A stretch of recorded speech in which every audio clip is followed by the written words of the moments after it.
जय श्री राम दोस्तों। आज का हमारा टॉपिक है निंदा। आज हम समझेंगे इस वीडियो के माध्यम से कि निंदा क्या होती है और निंदा हमें क्यों नहीं करनी चाहिए। अब देखो, हम निंदा क्या होती है ये अब हम एक एग्जांपल के थ्रू समझेंगे। अब एक चीज़ देखो, अगर मान लो एक लड़की की शादी तय हो रही है एक लड़के से और आपको पता लग गया कि वो लड़का है शराबी।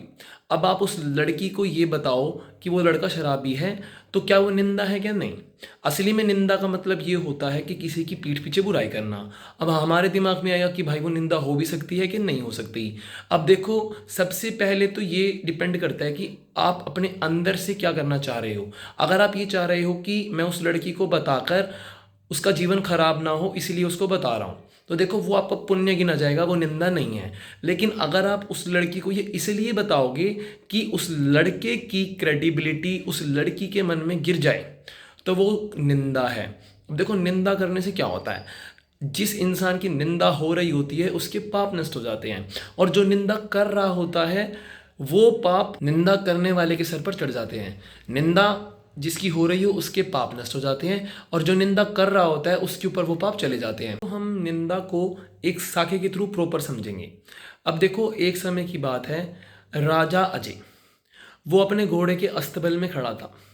एक ऋषि मुनि हैं, उन्होंने उनको कहा कि मुझे ना भिक्षाम दे, खाने के लिए कुछ दे। तो उन्होंने, वो तो अहंकार में थे, राजा तो अहंकार ही होते हैं मैक्सिमम, वो अहंकार में थे, उन्होंने घोड़े की लिद उठाकर उनके खाने के पात्र में डाल दी। तो उस टाइम ऋषि मुनि ने कहा, जा तेरा दान फलीभूत हो। वो वहाँ से कहकर चले गए। कुछ समय बाद राजा शिकार खेलकर राज्य में वापस आ रहा था। बीच में उसको ऐसा रास्ता दिखा जहाँ पे उसको एक ऋषि मुनि की झोपड़ी दिखी। वहाँ पर घोड़े की लिद बढ़े जा रही थी, मतलब बहुत ज़्यादा थी।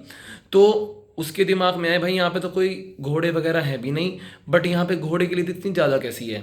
तो वो उन ऋषि मुनि से पूछने गए कि हाँ जी, ऐसे यहाँ पे घोड़ा है नहीं, बट ये इतनी लिद ज़्यादा कैसे है। तो उन्होंने कहा, राजन तूने मेरे को पहचाना नहीं? उन्होंने कहा, कौन आप?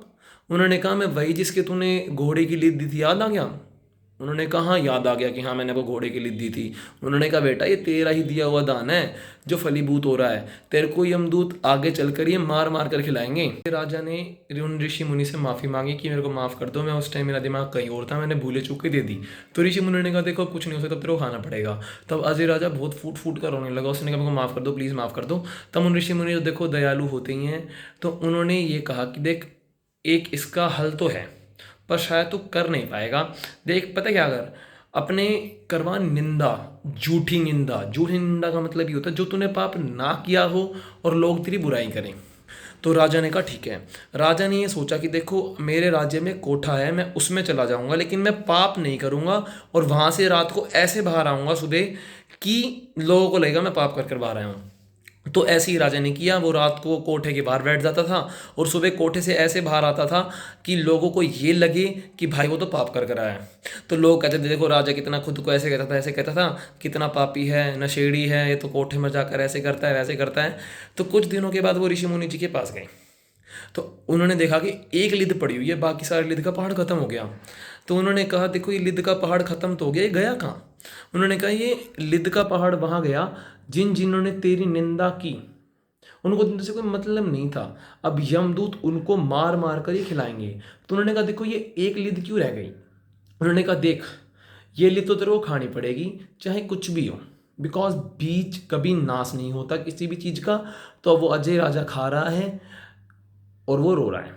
अब आप एक चीज़ देखो कि निंदा करने से क्या होता है। अब उन लोगों को अजय राजा से कोई मतलब नहीं था, फ्री फोकट में उन्होंने उनकी निंदा की, और उनको सारी चीज़ें लिद हर एक इंसान के खाते में चलेगी जिन्होंने बुराई की अजय राजा की। तो अब देखो प्लीज़, अगर आप किसी की निंदा करते हैं और आप साइड बाय साइड भक्ति भी कर रहे हैं, तो आप एक बात याद रखना कि जो आपकी भक्ति है वो आपको नहीं मिलेगी, फिर जिसकी आप निंदा कर रहे हैं उसके खाते में ट्रांसफ़र हो जाएंगी। तो अगर आप भक्ति कर रहे हैं तो प्लीज़ निंदा को बंद कर दें। निंदा परहेज है। अगर आपने निंदा की तो उसके पाप आपके सर पर चले जाएंगे और आपकी भक्ति उसके सर पर चली जाएगी। तो प्लीज़ निंदा ना करें। अगर आपको ये वीडियो अच्छी लगी हो तो लाइक दिस वीडियो।